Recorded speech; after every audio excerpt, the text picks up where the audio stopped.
resources. Now, I would love to get started with the panel. I still myself don't have screen sharing capabilities. And so just in the interest of time, I think we're just going to start to go ahead without the presentations. So I wanted to start off we had a fantastic keynote, and I think a lot of that keynote just so directly what he was talking about relates to this panel on cultural competency. He was talking about diversity for one, visible and invisible differences, and thinking about how to make people seen and heard in a space. Talking about inclusion and creating equitable spaces and changing the way people want to seen and be heard. So that's an aspect of belonging there, and us talking about the culture of belonging. And we heard a little bit about equity as this term that is in transition. We're moving from this concept of equality, and we saw a lot of talk in the chat as well, to equity, to really thinking about how to transform our understanding of difference and how to make sure people are starting or have what they need to succeed in a space. And a lot of this came down to the change in behaviors or inclusion as belonging. And I think that maps so beautifully onto the work that we're doing today as we're going to talk about cultural competency. I don't want to go back into DEI as the definition, but all components of DEI relate to this idea of cultural competency. So when you're looking at diversity, you're looking at requiring deeper and better communication across difference, because you are bringing folks together from different spheres and you're looking at dialogue across difference in different ways. I wish I had the slides. I'll bring them in a minute. When you're looking at equity, you're looking at better understanding of inequalities and differences. So being able to sort of engage with folks where they are and making sure everybody has what they need to succeed. And when you're looking at inclusion, you're really thinking of belonging. Hello? Oh, sorry. When you're looking at inclusion, you're really thinking of belonging. You're thinking of psychological safety of people and how to make sure people in those spaces can show up as their full selves, either in work, in school, where they live, or where they worship. So all of these actually figure into this concept of cultural competency. And I wanted to start off with that today. So where are we in terms of the terms before I think all of us talk about how those terms are being applied in our organizations or in our communities. So what is cultural competency effectively? The way I understand it, it's a type of social fluency or ways to gain knowledge by learning about people's cultures, their customs, their beliefs, and their patterns. We often think about this term very broadly as somewhat along a continuum. We're moving from sort of being aware of cultural differences of each other to really starting to engage with them. When you're aware of them, we have this matrix I wanted to show you. You're in somewhat of a pre-cultural competency space. You're exploring differences, you're seeing them, you're recognizing that there are differences. When you're culturally competent, you're starting to seek advice about these differences. You're starting to say how to navigate this. I recognize that things are different. I recognize that people are coming from different spaces. What does it mean to hire a culturally diverse staff? And why is this important? And then when you're moving sort of farther along the spectrum, you're starting to think about implementing changes to actually address the structures and the policies to make sure that this space feels like a space of belonging, to make sure that everyone's really here as not just practicing their cultural competency, but moving maybe just a little bit beyond that. That, I think, is when we're in the space of cultural humility. So what does it mean to be culturally competent? How do we do this? What are the tools? So I think all of us know this. A lot of it is just about exposure, whether you're doing the reading, whether you're watching movies, whether you're in relationships with people, where you're starting to ask questions, whether you're visiting multicultural festivals or putting them on in your own town, which is something I'm going to talk a little bit about, or whether you're starting to think about training and how to involve your staff or your community or yourself in a training where you're starting to talk across difference. And what does that mean? What are the skills to talk across difference? So we're really talking about anything from exposures or displays of cultural practices to doing your own work in reading and learning. So what then is cultural humility? So new term, it's a term that actually first came up in sort of the late 1990s. I see a tech person and I'm gonna ask, tech person just appears, if I could possibly have screen sharing as a panelist. Not yet, but tech number 3, who I see here, would it be possible to get the screen sharing back? Just wait a second. Do we know if that's Anse or somebody else who's under that name? Yeah, I apologize. I don't know exactly who it is here. I'm going to try to just chat with them for just a split second. Just think it would help us. And I'd like to get it back for the other panelists as well, who all put together some beautiful slide decks. Okay, I'm going to be granted permission. So again, I apologize. Let's just give it 1 second and see if I can get it back. Also for Bella and Philip. Okay, I'm going to try to get it for everyone, all in one swoop.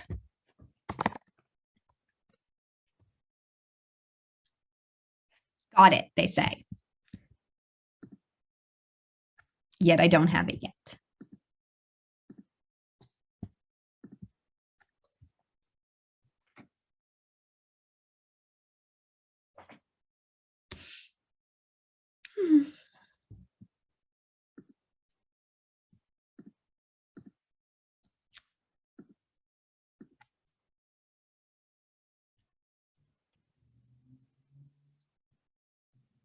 Oh. I imagine that they are giving screen sharing to every panel, and some panels have gotten a little stalled with this, so I do apologize. While we're waiting, do we want everybody else to just maybe introduce themselves? I think that would be great. I was going to ask people to do it in the chat. I didn't know if that was possible, but let's have a few other folks introduce themselves in the space. We have the time, so yeah, why not? Yeah. Who do we have here? Rotarians and others. Yeah, no, please just come into the space. I'm a Rotarian from Massachusetts, Pittsburgh. Hey, Karen. Hi. Hi, Karen. Me too. I'm an assistant governor serving Karen, John. and I'm here in Weston, Massachusetts with the Weston Wayland Rotary. Wonderful. I saw Andrea also put up her hand. Hello, hello, hello. I am from the Caribbean. I am from Trinidad and Tobago, the Rotary Club of Princestown. I am currently president-elect and DEI officer, and I'm very happy to be here. Forgive me for not putting my camera on. I have an awful flu and I think I look like hell. Oh, sorry, Andrea. Thank you for being with us. Sheila. Hi, I'm Sheila Hart. I'm from Nelson, British Columbia. For you Americans, straight north of Spokane, Washington, and I am the DEI co-chair for our district. It's a task force, and we're on a steep learning curve.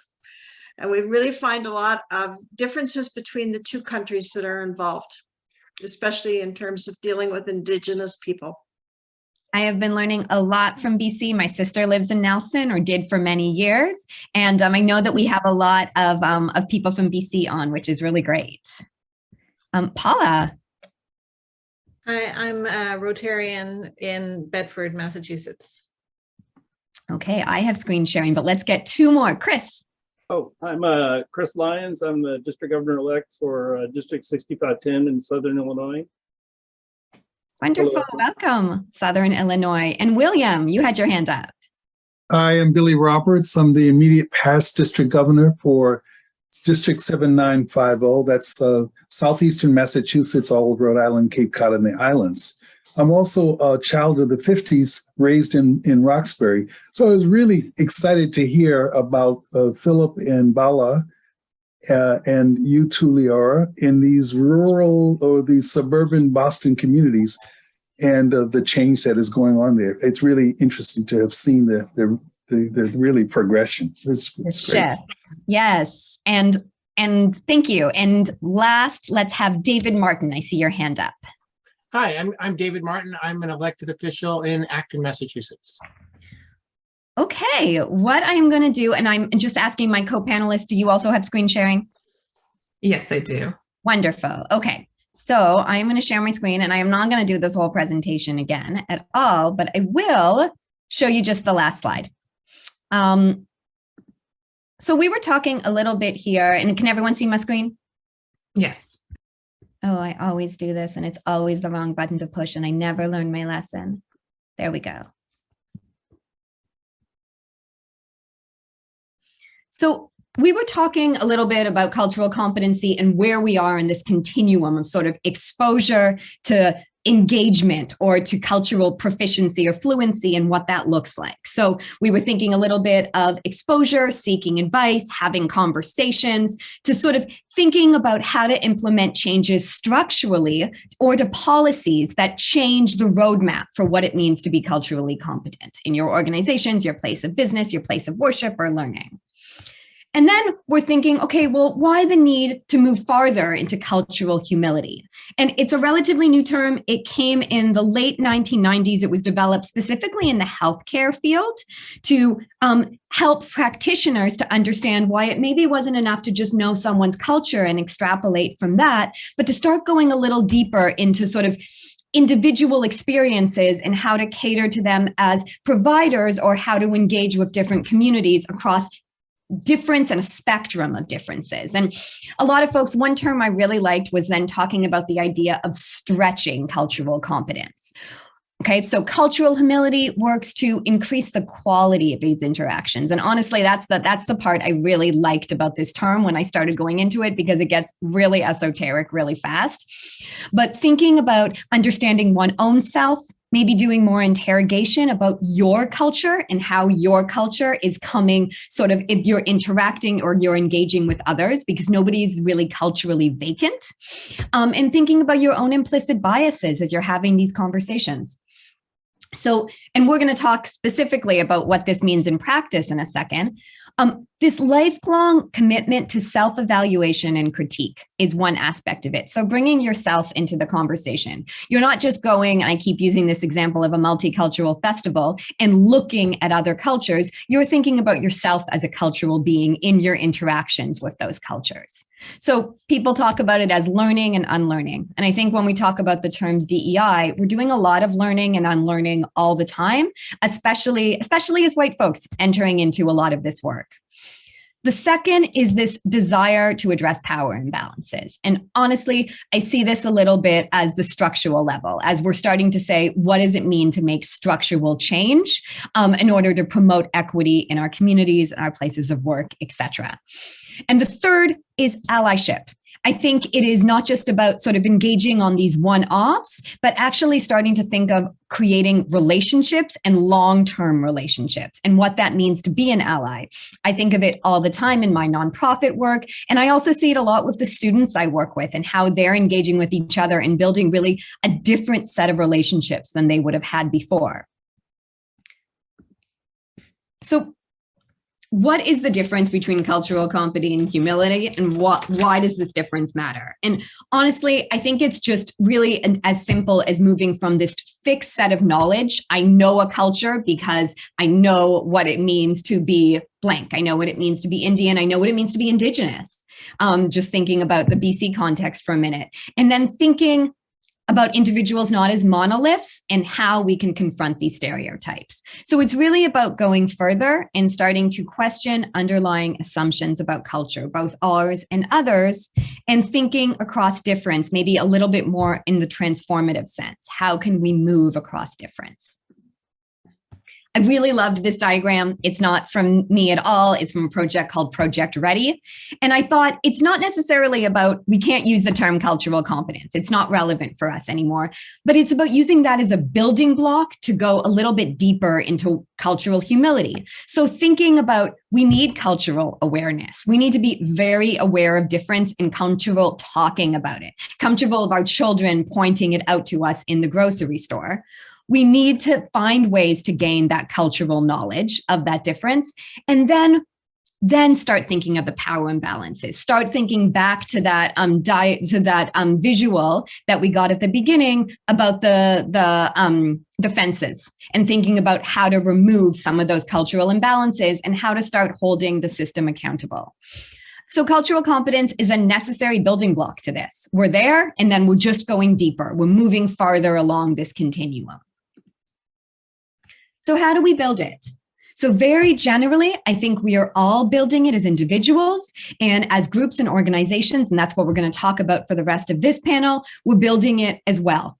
So as individuals, we're engaging in active listening in our conversations. We're knowing our own personal biases. We're maybe doing appraisals of this work. We're maybe taking implicit bias tests. We're finding opportunities for cultural learning as well all the time, both ourselves personally, and I know folks did this a lot in the pandemic, even when they were trapped in their homes, and then we're doing it in relationships and increasingly in community face-to-face. So among all of that, we're also being aware of a few things. We're being, and this is something that we talk about a lot in the trainings that we do, is individuals, we're being very aware and mindful of confidentiality of the stories that we hear and of the danger of a single story, which I'm sure a lot of you are familiar with that really famous TED Talk. The idea that when we know one person's culture, one person's cultural experience, we know one person's cultural experience. And so what does that mean is we're collecting stories across culture and learning across cultures. And as organizations, we're doing more and more training of our employees to have challenging conversations and what do those tools look like? And I'll get to that in a second. We're inquiring more about diverse stakeholders. We're doing diversity audits in our organization. So we're actually asking the hard questions about how comfortable you feel in this space and how you're showing up and what you need, like that question of need. We're creating ongoing collaborations with groups, and I'm going to talk about this in a minute in terms of allyship. And we're looking for ways to have joint decision-making in our organizations and in our work. And a lot of this is about being transparent with people in terms of how they're showing up. So I want to give some concrete examples just before I pass it on. As the Network for Social Justice, one tool that we talk about for dialoguing across difference is our community agreements. We've created these as an organization. We've been established more than 30 years ago. We've created these across our 30-year history, and we try to use them in every meeting, whether it's 5 people in the meeting or whether it's 35, or whether we're giving an open community training or whether we're talking to a very specific group. And all of these sort of agreements have come about as we try to navigate across our differences, as we try to have equitable and democratic spaces. One that I really love, I often ask people, what challenges you about these particular agreements? And we don't have time to do that today, but one that I particularly love, which challenges me every time, is this idea of both and thinking, rather than either or thinking. How can I enter conversations knowing that I'm not going to agree with what everyone says, or I'm not even going to understand where everyone's going to come from, but I'm going to be able to say, not but, which I just said, but listening to what someone says and trying to actually add it into my terminology as I'm having that conversation, as I'm listening to folks and holding their truth. And as I'm writing, it's one of the things that I challenge myself to do all the time is when I'm writing emails to folks, thinking about putting the and instead of the but, when I disagree or when I need to override. And that becomes part of our organizational culture for engaging with these. Another thing that we do as allies is we're looking at deeper collaborations. So a 1-second case study is among the things that the Network for Social Justice has done in Winchester is we've worked with the the Mass Indigenous Legislative Agenda Group. We've helped them to advance their legislative agenda, which is a series of bills that are going through the Massachusetts State House related to Indigenous Peoples Day, related to getting rid of mascots, related to changing cultural practices of artifacts and changes in legislation as it would affect Indigenous students. Then in our town, we actually held a massive campaign to get rid of our Native American mascot a few years ago. We drew on these relationships really heavily. We asked the folks to come and speak in our town, even though we knew they were exhausted, these Indigenous folks who had to speak across the state. And they came, they showed up for us. They spoke to our students, they spoke to our school committee, and we continued to be in relationship with them. Every time we have an Indigenous Peoples Day, we continue to consult. We continue to try to show up for the Mass Indigenous Legislative Agenda. one of the things that I have found sort of most transformative in this particular relationship or this particular case study of allyship is they've talked to us a lot about the best way to be an ally is to stay in relationship. Don't just use us when you need us because you have a cause or because you want to sign on to this particular edict or this particular bylaw. Stay in relationship with us and show up as well when we need you. And so that's something that we have really tried to embody and practice in our work with Indigenous allies. Last but not least, and this is something that I think a lot of folks on this call can relate to, we've sort of been thinking and rethinking about the Multicultural Festival as a practice.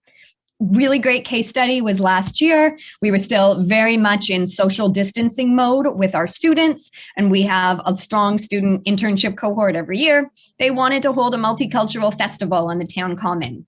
Great, I said. They organized all their different booths. We had a whole bunch of them at the same time, maybe 10 or 12 on the town common in Winchester. We had folks come, we had folks sample the food, we had people chatting, we had some music. It was great. It was absolutely great. This year, I've thought with our AmeriCorps fellow about how to go a little deeper into that festival. When the students are doing this work and building their particular booths or tables, let's have them dialoguing a little bit across cultures. Let's have this be a more immersive learning experience ahead of time, ahead of the actual festival. Let's make sure we have more resources for the community who comes, and they can follow up afterwards. They can deepen their own learning. And let's think about everybody showing up with their own cultural practice. What does that mean in terms of questions for reflection at the event, feedback for participants, thinking about how you come in with a culture, maybe, you even are able to display something about that culture as a participant, and how can you engage with it beforehand and during. And so we're really thinking of how to create that multicultural festival again as a point of transformation and engagement. So that is the Network for Social Justice and Cultural Competency in a nutshell. I apologize that I know I've taken up too much time, and I'm sorry for all the tech. Please connect with us. I'll put our number, our Compten, in the chat as well, and my own email. And it is absolutely my pleasure to stop the sharing. I want to make sure we have time for questions, and I would love to pass it on to Bala, who I think has her own slides who can share as well. Great, thank you. Let me see, I can make sure I can share this. I have yours too as a backup. Oh wait, no, I will start, and then I did add a couple of more slides to that. Okay.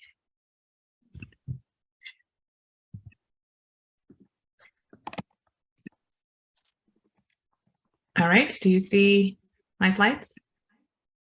Yes. Okay. Which do you see this one? Yep. Okay. Slideshow. It's always challenging when you have two different monitors and you want to make sure you're sharing the right one. Awesome. Do you see the first slide? Perfect. All right. Well, thank you for that introduction and that great slide presentation. So today I'm just going to give you a little bit of introduction on our organization, what we're doing here in Needham and beyond the community. So ICON stands for the Indian Community of Needham. We are a secular nonprofit organization. Our main aim is really to celebrate and preserve the culture and heritage of India and also the other surrounding South Asian countries. We really want to aim at fostering friendships and unity among the community members and really advancing the educational, cultural, and charitable interests of the community. And we really want to represent the community to the broader, Needham community within Massachusetts and beyond that as well. So that is our motto. And this is our board members here. We have a nice picture from our recent event. This was India Independence Day that we celebrated for the very first time last year in front of our town hall. As you can see, we all have our flag represented there. So we really want to make sure that we are showcasing, our community and also bringing some awareness. When I moved in here to Needham about 10 years ago, I definitely felt, that there was a lack of diversity, very few, diverse families here, even within the school communities. I felt like we didn't have a lot of diversity. And as the years went by, definitely saw a more diverse population. So one of the things that I wanted to make sure that we are bringing to the the schools and the broader community, and is that feeling of belonging and oneness for those who are from the other minority groups, and also to sort of bring that education and learning aspect, right, which we talked about, and make sure that everybody is able to recognize the differences and accept it, and are curious and asking all the right questions. So, you know, as a nonprofit, that was our main goal, and some of our common friends came together, and we started this organization with this goal to sort of bring the community together, and also educate everybody else of who we are, who our neighbors are, and really bring that sense of belonging. And one of the main things, you know, to do that is to really kind of bring that awareness to events, and that's what we've been trying to focus on in the last couple of years, really highlighting some important events. As you saw here, the Independence Day event was a good way to bring all of the community together and talk about, you know, what does that look like, and, you know, who we are, and what we celebrate, and what do we eat, and, you know, sort of bring those to the broader community as well. And we've also done other events like Holy event, which you probably are aware of, and if you're not, so this is a harvest festival, spring festival, sorry, and where we really celebrate, you know, colors and life, and we throw colors at each other, and you know, really have fun with friends and family. So that was something that we were able to do as a community. As you can see here, we have like colors on our faces. This is starting to be a very popular community event. We've opened it to the broader community as well, and we hope to continue to do that, you know, just come together and celebrate our differences.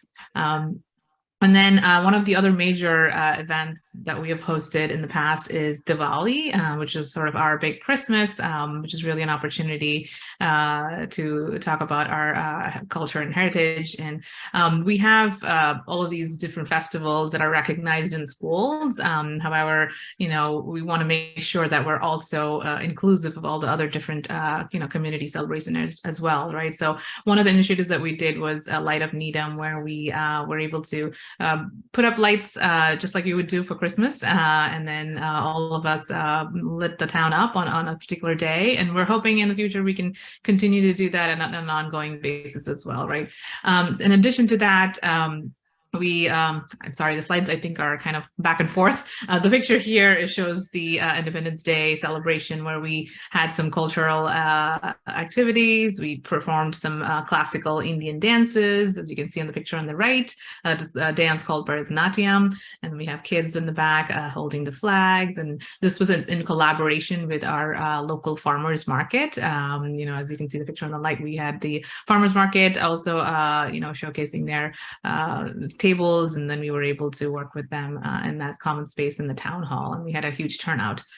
This year also we did the same thing and in a different venue, and we're hoping to continue to do that every year.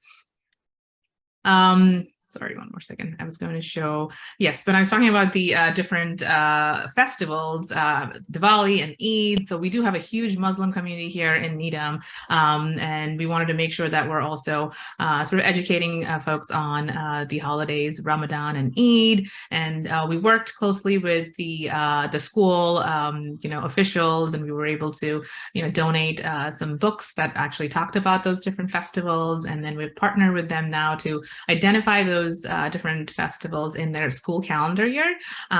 We haven't really gotten to a point where it is an actual holiday, but I think it's still a huge win for us to be on the calendar. So folks are mindful of you know, the festivals that the kids are celebrating, and hopefully they don't go home with homework on that day, right? And also it gives an opportunity for the teachers to really talk about it in the classrooms as well with the kids. So here's some of the things that we were able to donate for the school. I'm gonna go back here. And then the other thing that I wanted to talk about was the community service that we really do as a broader community here. We try to collaborate with different organizations where we are able to partner on some really, you know, charitable work for education and other cultural awareness. And we've been able to do that during COVID, and also other fundraising activities with Boston Children's Hospital, with the virtual toy drive. And we're continuing to do more work like that, and, you know, give to the broader community as the community service as well. And the other one that we've done is the generic ministry sandwich making. We've done a couple more of these in the recent past, and really bringing together not just the adults, but also the children. We really want them to be involved in the community. And then we've been able to sort of create some work around this as well, and bring everybody together, not just the Indian community, but also outside, and make sure we collaborate together as a community. Feel free to stop and ask questions. I know I'm going a little fast here and swapping through the slides. But yeah, I think the overall goal, I think what we have achieved is in the last few years is really bringing that awareness, and especially in the schools. And we definitely see the change. We're being invited to, more, other events to participate and showcase some of our culture. And as you talked about, Lyra, the multicultural festival, that was something that was an initiative that we had brought about in some of the elementary schools, because we didn't see that happening like other towns, and worked with the school officials to really start doing that on a regular basis every year, so we can have some of that multicultural awareness in the schools, right? Starting from with the kids being able to learn from one another. And I think that's been a huge success. And now we're trying to make that more in a town-wide initiative, working with the human rights group and the diversity initiative group as well. And that is something that's going to happen in March. That's going to be the very first multicultural event, bringing everybody together at the town hall. So that's some of the things that we're doing as ICON. And the other council that I am a part of is the Needham Council of Arts and Culture. And in Needham, we really have a great group of artists who work together to really bring about that cultural awareness. And it's not just about, art. We want to bring that cultural diversity through art, right? So I'm an artist myself, and I had initially participated in multiple, activities like the switch box making, and we did some murals. And during COVID, one of the initiative that we were able to work towards was helping the restaurants that are really suffering, right? And we brought in local artists, and we were able to paint all of these Jersey barriers that you're seeing here as part of their outdoor seating. That really helped promote their business during COVID. And really the initiative was not just to, include specific artists, but also open it up to other communities and sort of bring that inclusion and diversity through art in the community. We've been funded by MCC, Mass Cultural Council, and other organizations that are funding us to be able to bring more art into the community as well. From the slides, that's all I have. So any questions so far? I know I had to put this together a little last minute. And I can also talk a little bit about the Needham Resilience Network, right? So as a nation, as a community, like we're facing so many challenges these days, and in the recent times, especially with the pandemic and recession happening right now, and all those different hate crimes. We really wanted to sort of form a network so where we have some strong relationship across diverse communities, and establishing processes, and to bring all those diverse voices, to bear as they identify risks. And we wanted to make sure that we create some solutions for them. So that's how Needham Resilience Network was formed, and it's sort of like a whole of society effort designed to establish relationships across silos, building skills and communicating across differences, exploring local issues from various perspectives, and facilitating a process of co-creation and proposing solutions. And we have leaders from various forums here, both formal and informal, spanning from full spectrum of political, faith, identity, healthcare, business, and other groups. We do have town officials, select board, police department, public school officials who are all part of this initiative. So from this year to 2024, our focus is really going to be on well-being and social cohesion within our community. And we really want to aim at bringing, increasing the health and safety, and really the belonging and equity for all within the community.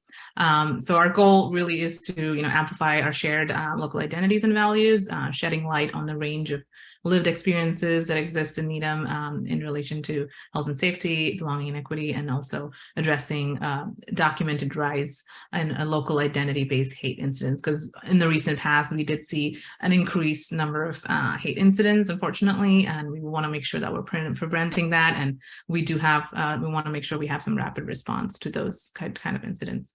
Needham Resilience Network operates under Diversity Initiative as well, which is a nonprofit organization, and then also under Beth Israel Deaconess Medical Center in Needham, and also the Crimson Lion Family Foundation. So these are some of the initiatives that are in action in Needham. Anything else that you'd like me to add, Lyra, on what we're doing?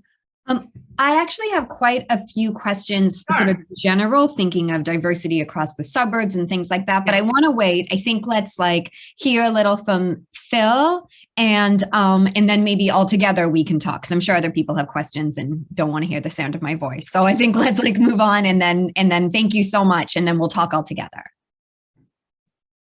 Of course, thank you. So Phil, take it away.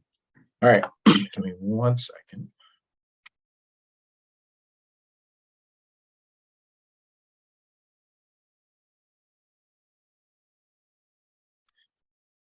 All right. Hi, everybody. Thank you all for having me today. My name is Philip Gordon. I'm the Deputy Director at Social Capital, Inc. And Leora, thank you for the great introduction. So I've been at SEI for just over 3 years now.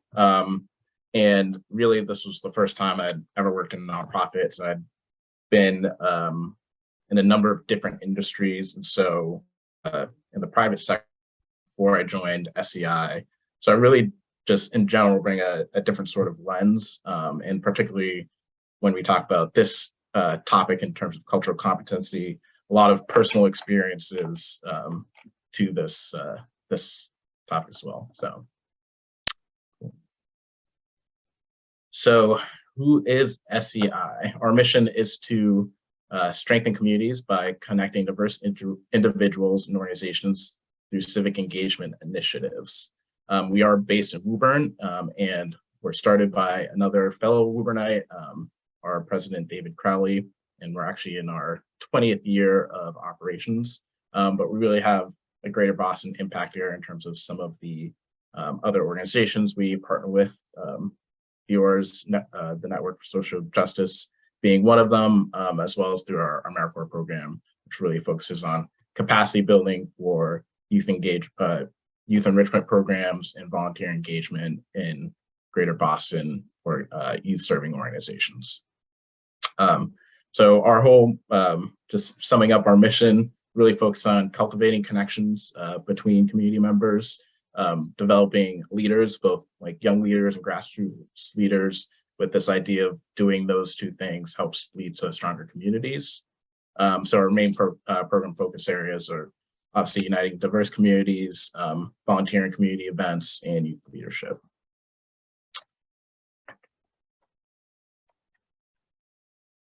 So when Leora invited me to join the panel today, I did a little bit of thinking, and I was like, well, obviously, from a high level, just I can hear these terms, cultural competence, cultural immunity, but I figured good to just get at least a definition and really put things into focus a little bit. So you look at these two things, and I know Leora went deeper into that, but based on our mission in terms of SEI, both of these terms are things that really should and are central to our planning, our policies, our processes, and our actions as an organization if we're really going to be fulfilling our mission properly. And I think that's important for us to understand. Is something that I have to continually remind ourselves, okay, well, what's our mission here, and are we really fulfilling our mission and how we're acting and how we're carrying out our programs? So when I think about centering cultural competence, the things that I really think about that are super important, and really this is my philosophy, but I think if you're going to be an organizational leader or an executive, you have to be and set an intention about prioritizing cultural competent communication. And that's both internally with your kind of staff and internal stakeholders, board members, as well as externally in the things that you put out. Secondly, I think executives and leaders must really first do that personal evaluation and inner work before applying those same concepts to the organization, right? You really have to do that self-education. And I think if you're wanting to set a tone of culture and be a culturally competent organization, then like you have to start with yourself, and that starts at the top. Then lastly, again, I think both of these things, when you talk about competency and cultural humility, it's got to be a constant practice, right? You're never going to quite get there, but you have to keep working on it. And again, that starts with intention. And so really, like, I think, and again, Leora did a great job of connecting the two. I really think cultural competency is just a process of practicing allyship, or one of kind of falls under that. And so what's allyship? And here's a definition that I love to use, which is an active, consistent, and arduous practice of unlearning and reevaluating, in which a person in a position of privilege and power seeks to operate in solidarity with a marginalized group. And for me, every time I read this, like, I just hone in on that, those first three words, active, consistent, and arduous. And then that whole first part of that definition, which is like a practice of learning and reevaluating. Like, it's really a big, big challenge. And it's basically an impossible task if you're looking for perfection. So it's not really looking for protection here. It's really, no one's asking you to be perfect, just really being intentional and consistent in the effort. And then the second part of this definition, and the thing that I think about, is that when it's talking about marginalized groups, and by definition, like when you talk about marginalized group, marginalized because there's some aspect of their identity, right, that defines those groups as not as accepted into the society that we live in right now. So when you think about culture, when I think about cultural competency and humility, that really deals directly with identity surrounding ethnic and racial identities for individuals. Thus, having cultural competency and cultural humility is just part of that focus on the overarching practice of allyship. So allyship is really one of the things that we have as an organization focused on, and have built out an allyship curriculum for high school and adults in just about around this time last year, in fall 2021. That was a collaboration with an organization based in Concord called Think Give, and we actually built that curriculum through funding by participation in Shana's 15's Racial Equity Symposium, run by, facilitated by Leora in the spring of 2021. So that's really just like a plug and play curriculum designed for teams and organizational leaders to facilitate with other groups, colleagues, teachers as well. And I'll drop some links in the chat at the end, but that's free to download and use through our website right now. And then really this year, I developed an allyship workshop, which is a kind of half-day program presentation. And that was really developed as a response to organizations and groups asking us, after finding out about the curriculum, that really asking us to just facilitate for them. So kind of put together that curriculum and design and formatted it to be a workshop. And it's very interactive. So it was a great kind of team building exercise. Most recently, I ran it with an organization called Girls Inc. of Lynn, with their middle and high school staff. And then I'll be returning in February to run it with their team leaders. They have a number of groups, about 25 total high school teams that are acting as peer leaders. So I'll be running it for those youth in the spring. And then really we've incorporated a lot of the resources as well as this lens of allyship into other programs and initiatives that we run at SEI. So I did mention our SEI AmeriCorps program. So one of the things that we've added for this year and moving forward is a kind of comprehensive 40-hour member training program with a significant module focused on DEI fundamentals and allyship, but also provides members with learning and community outreach, network building, youth development, volunteer management, project management, really thinking about, for our program, how can we create a more inclusive program where we can really be an asset to any individual that wants and has the motivation to kind of serve and be a part of our program, but might not necessarily have the background in terms of professional or personal experience to really understand how to be effective. So we want to be inclusive and also diverse in that way. We need to and wanted to and are in the process of implementing this new training program that's really giving our members the tools and the understanding, the learning to be effective in their positions and then moving forward throughout the rest of their careers.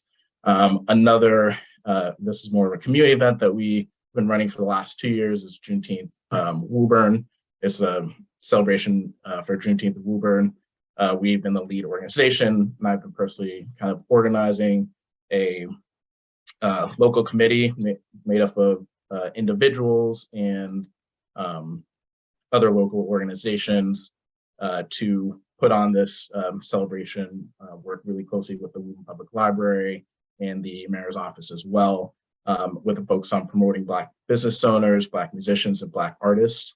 But Woburn is still a predominantly white town overall, and so our committee was mostly white. And just for an example, one of the big things that I encountered this past year with this focus on wanting to kind of promote Black individuals doing things in the community was this idea of like, hey, like it's really hard to find these people. And going back to Dr. Todd's speech this morning, or earlier, I should say, he was saying like the talent's out there, but it's like, is the willingness, are you going to put in that extra work? And that was one thing that I really had to say. I was like, hey, like these people are here. And if we want them to come, then we aren't going to have to do things that you haven't had to do before, right? It was kind of getting to crunch time. It was just like, hey, well, can't we just bring this person? And I was getting this, does it have to be like a Black food vendor or whatever? And I was like, obviously it doesn't have to be, but if we want to really be inclusive and follow through on what we're doing here, then we really need to make that extra effort.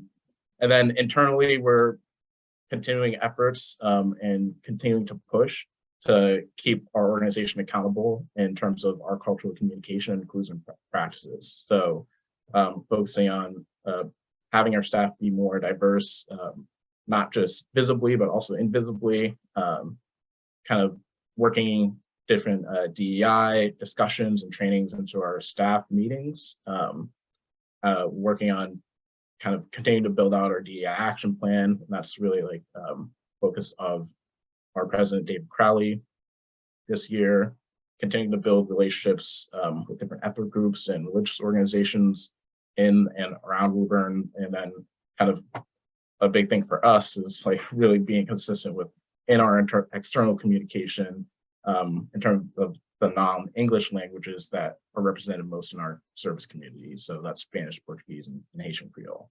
And again, it's been hard, but once we've kind of continued to set that intention and keep working at it, then the opportunities have opened up. And so we've added a Haitian Creole speaker to our staff in the last 2 months, which is great.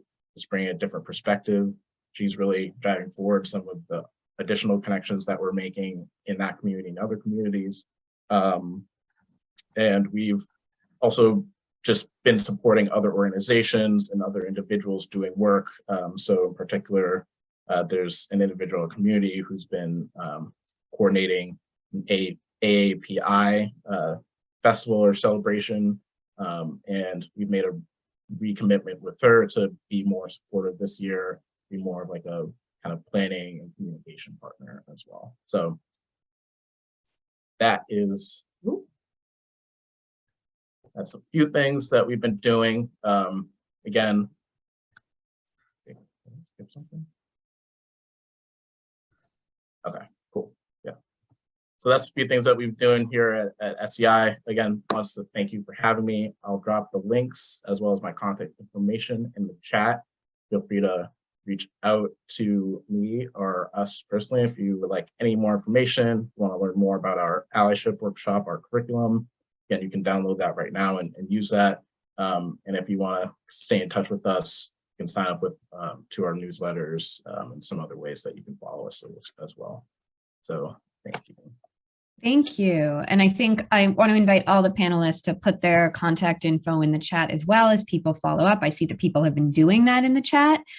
We have, thank you, Phil. Thank you, Bala. We have about 23 minutes left, 22 minutes left for questions. And I'm sure you all have some of them for the panelists. You may put them in the chat if you'd like me to read them out. If you'd like to just speak them out, I think that's great too. And we'll give a moment for folks to come into the space with what they heard or what they want to ask questions about.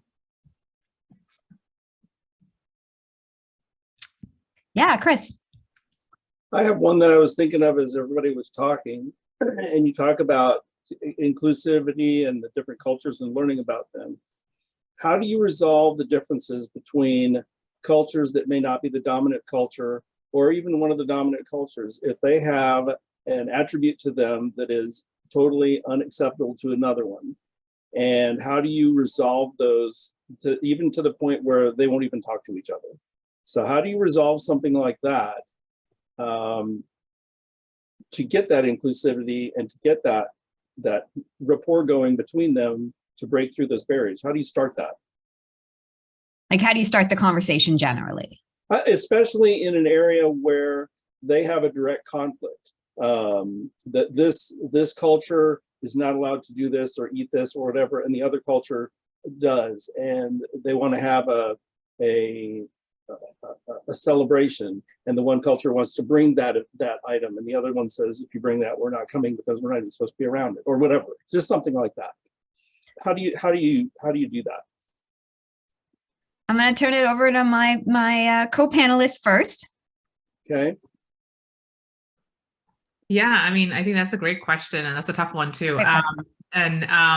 Yeah, we talked about bringing awareness, and I know it's harder when we're talking about different, dominant versus minority communities. I think what has helped for us, at least, is the multicultural festivals, right? So that's been, it's not really something where we're focusing on one community versus other, but we're opening it up to the entire community of the town, saying, hey, this is an opportunity for you to come forward and represent yourself, right? Irrespective of how big you are, how small you are, here is a forum for you that we're providing where you can come up forward, talk about, like you said, like, what do you eat? What do you wear? Like anything that you want to share with the community. And I think just bringing that, giving that platform is really helpful for people to, first of all, you have to come into these with an open mind, like we talked about being open, right? Open mind and open heart. And that is the whole goal of this, right? Like we're all, very different, and we all have different beliefs and different value systems, and just sort of being accepting of other the differences, and also learning and then just showcasing first. Yeah, I think it is important to first showcase all your what you do to the community, and I think it's helped, at least for us in our community. I do see the difference. People are curious, and when you don't have the awareness or the knowledge is when you start to be a little bit more distant and not accepting, right? And then when you're educated and you start to understand, okay, this is why you do this, or this is the reason behind it, and you hear their story, and then I think that really opens up people's mind and people start to be more accepting. And I won't say it's 100% effective, but yes, it definitely does make a difference in having these kind of opportunities for people to come forward. Okay. Phil, would you add anything to that? I mean, think Bala hit everything exactly on the head, because I was thinking of the same thing Dr. Todd was talking about earlier, just being open, being willing to have an open mind and engaging with people. If people can enter into the space, have the conversation with that, and keep that intention, then you will actually kind of be able to have learn the stories and learn that education and find out some sort of connection that they have with the other person. Because at the end of the day, like, we're all humans. We all have some sort of overlapping experiences, even if we come from very different cultures. And if you understand that, if you can set that, then you can overcome that and figure out some sort of compromises to be able to move forward together. So. Okay, thank you. Anyone else?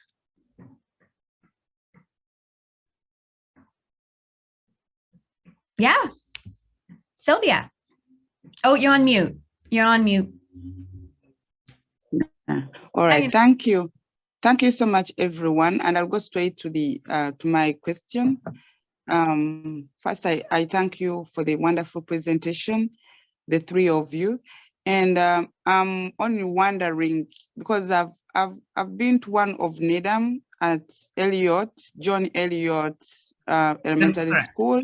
Yep. Sometime back before COVID. It was wonderful. It was great. And because of COVID, I think the next one was kind of virtual. And yeah, my question to the three of you is, what strategies do you have for other towns? Like currently I live in Waltham, but I'm a member of the Rotary Club of NEDAM. What strategies do you have in place to help other towns adopt this kind of festival, like a multicultural festival, to go to all towns? I had Leora, you said you operate in Westchester, and Philip is in Woburn, and Bella is in NEDAM. I would want to bring it here to Waltham, to all other towns. So what strategies do you have? Yeah, great question, Sylvia. And thank you so much for attending the Elliott Festival and giving some awesome feedback on that, because that was something that I had initiated, because when my sons went to Elliott and when I came here and I saw that, you know, there was lack of diversity, and I saw the kids struggling to really like understand one another's, you know, backgrounds. And it's as simple as just going and talking to like the right person, right? So I just basically went and talked to the principal and said, hey, I know the other towns do this, and I would really appreciate it if we could initiate something like that in our town, in our schools. And you know, it's all about time and volunteer. And she was, you know, they were accepting of that, and they said, well, we just need you to, you know, take the initiative and do what you need to do to establish that in the school. So I just brought together a couple of parents who were on board with the idea, and really went from there. So I'm happy to share other details. I don't want to go into that detail here, but I think it's really your willingness and just kind of finding the right partner for you to bring it to, you know, either the school or the broader town. So we were successful in doing that with the schools. And when parents like you and others attended it and saw how great it is, that's how we've now taking it to a much you know, broader level through the entire community, not just restricted to the school, but more as a community-wide exercise, which we're going to do that for in the upcoming year. So, oh, got you. Thank you. Yeah, I just wanted to. Oh, sorry, Phil, you go. No, like, it's definitely meeting the right persons or people. Like, those relationships are key. Having their champions or strong partners or collaborators. I know, like, not every school district's built the same, right? Like, not every school administrator. I know, like, sometimes we've had some issues, but again, it's finding, if you want to really work with the schools, you got to find like the right teacher or the right admin or someone that's going to kind of support you, even if it's just like, hey, like, when you pulled it all together, we'll help kind of promote it, right? At the very least. Other than that, like, churches and religious boards are great partners. There's an awful lot of kind of immigrant church communities that are great to work with. There are always like community support groups that are up there that are often really grassroots. I'm sure your community has one in Waltham. We have one that's We Run Welcomes that has a lot of individuals that are willing to help out with many different things in this area. Immigrant support centers, even potentially like the public library would be a great kind of partner or resource, because they often have a lot of resources, again, for multicultural communities and immigrants as well. So, and then also reach out to your PTO, because maybe you have a strong PTO system, and oftentimes that there's a group of people that would be willing to help you organize. So I Thank you. First, I think Waltham can teach us all something. Being pretty familiar with the Waltham community, you've got some pretty fantastic community models at play. I see some questions in the chat. I wanted to say something to add on something that we've talked about in the last two questions, which is I think when you're planning these community festivals, relationships are key, coalition building is key. And the best way to do that is through a process that you make really transparent to everyone. A number of meetings. If relationship building is key, people can't meet the day of the festival and adopt the rules of engagement, or, we often call them community agreements. In order to actually create a sustainable festival that is going to last, into the future, but also is going to be part of learning and engagement for everyone to move along that spectrum of cultural competency, you want to bring folks together earlier as much as possible. To know each other, to agree on how they want to work together as a community, and to sort of build that before and beyond the festival or the event. That's going to create a lot of cross-pollination and probably a lot of other opportunities for folks to engage and build things along the way, because those relationships are going to start multiplying and fostering differently. I see two questions in the chat, both that are really interesting. The first one is age a cultural item? How do we engage with age when we think about cultural competency and cultural humility? I think that's a great question. I'll jump in. I would say yes, in some ways, if you can agree that being from a different generation has cultural aspects to that as well. And again, I would kind of circle back to practicing allyship, because that's just another group we can talk about, whether it's young people or old people or millennials. At any one point in any space or conversation, that group could be marginalized. So if you think about that being a marginalized group, then yes, age can be a factor in that, and you definitely need to be conscious there. Yes.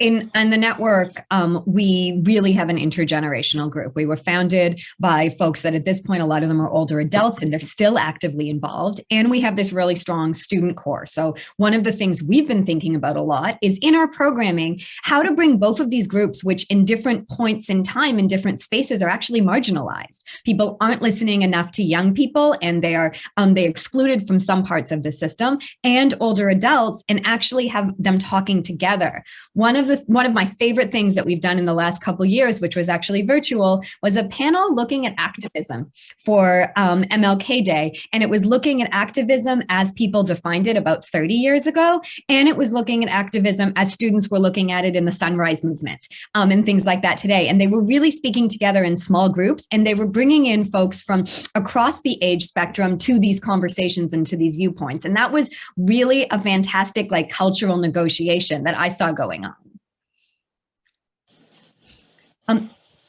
The second question, I'm being mindful of time here. The second question is how much of Rotary values and principles were considered for and included in your presentation? So I want to pass that first to my co-panelists, and then I'll answer it as well. I'll hop in here unless Paul, you want to take it.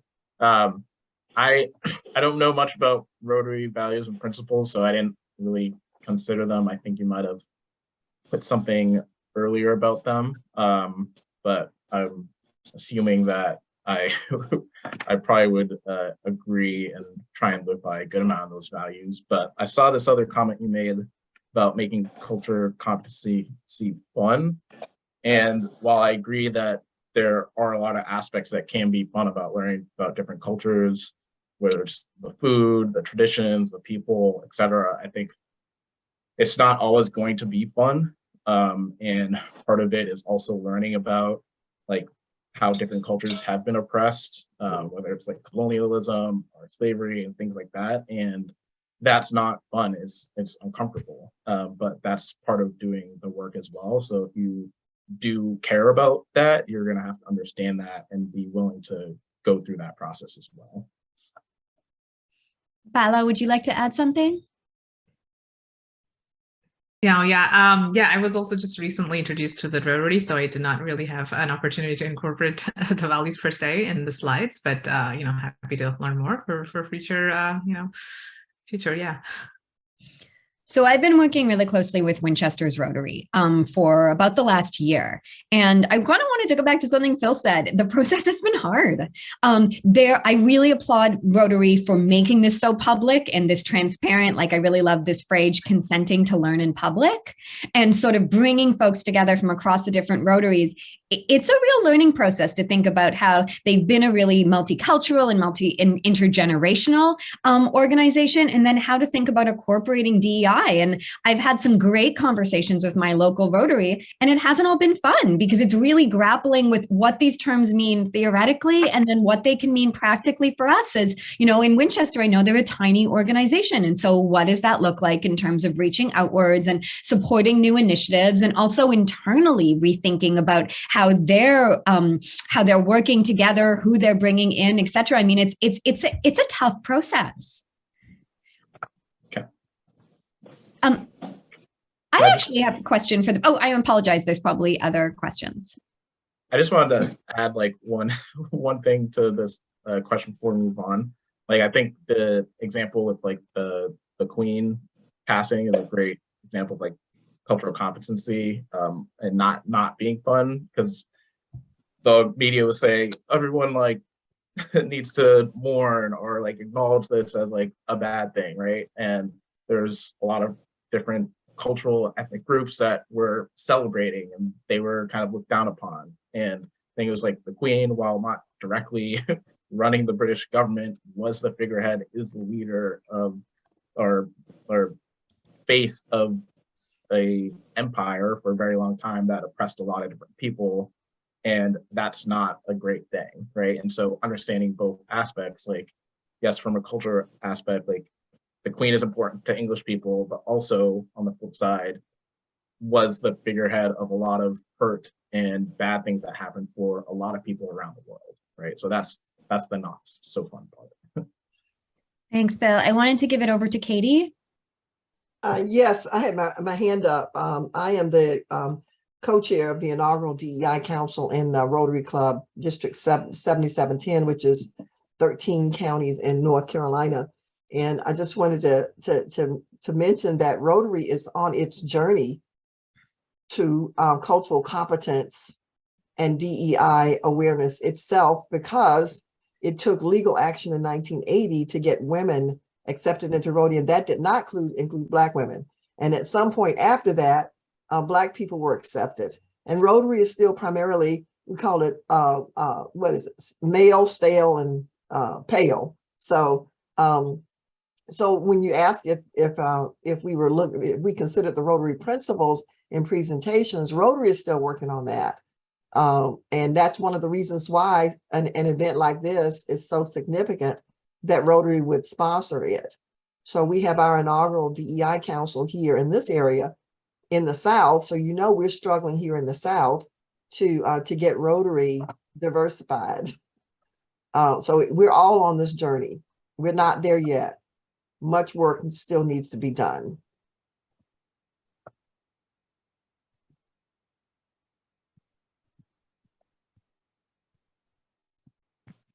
Thank you, Katie. And wondering, Dennis, if you wanted to jump in. I just want to follow up on that. Basically, one of the things that to start, I think everybody, regardless of culture, wants the same thing. I think that's could be a starting point. We all want to be safe. We all want some degree of prosperity and quality of life, which is basically the consensus values of peace. So if we start out with that idea, I think then we could start kind of like moving forward. So regardless of all cultures, we basically want the basic same thing. The second thing is, I agree with the idea of Rotary, where we came from and where we're going, and sometimes it's really looking at again our values and principles. And our values talk about integrity, high ethical standards, respect, fairness, So I think these are some of the things that could be really a basis for a program. And also, again, we have, what we call the 8 pillars of peace, which starts out with the acceptance of the rights of others. So we really understand what, acceptance of rights of others as we continue to learn. And the other thing is, I do think there's a space for interactions, and I find, food is a way which, you bring together the program about the festivals and things. I think sports is another area for a lot of people who played sports and got to know other people, teamwork and things like this. So, and also having fun. I think in fellowship and fun are very, very ways of breaking through differences and thinking about it in positive ways instead of, always looking at trying to solve a problem. And so I just think that, again, being Rotarian, and I agree, we've had some, everybody has some, past failures. But the thing is, we have certain principles, and if we follow those principles and lead by example, that's the other thing is, regardless of what we do, is leading by example, I think is a very key thing. So again, I encourage the speakers, Philip and others, to look at what the Rotary values and principles, and it might be interesting how you could include some of those ideas into your program. So be Rotarian, we're Rotarians, so we know about Rotary. So, let's do what we say we're gonna do. Thank you. Thank you. Thanks, Dennis. Would anyone else love to make a comment or share a question? I think we have room for one more.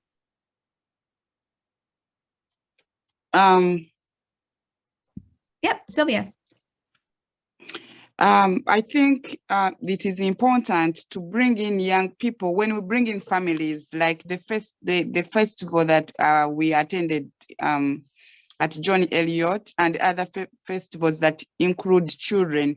We need to work with the schools, elementary schools, middle schools, high schools, and colleges to bring people on board to understand what we are up to as Rotarians, as people working with organizations like your organization, like Philippines organization, so that people can understand how to live a better life with multicultural events, diversity, inclusion, and equity, because this is what makes us as a community.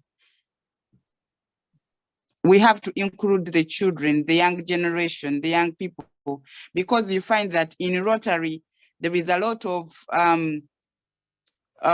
there are very few young people in Rotary, and we don't know where Rotary is going to be after so many years. So we need more people to be included. We need more people to be included, not only in Rotary, but also in other organizations that work as Rotary. Thank you, Sylvia. I think this is a good example of other organizations connecting with Rotary in different ways, kind of across North America and beyond. It's really impressive, the number of folks who have come out to this conference on a very beautiful Saturday morning in Massachusetts. I don't know if it's beautiful everywhere else.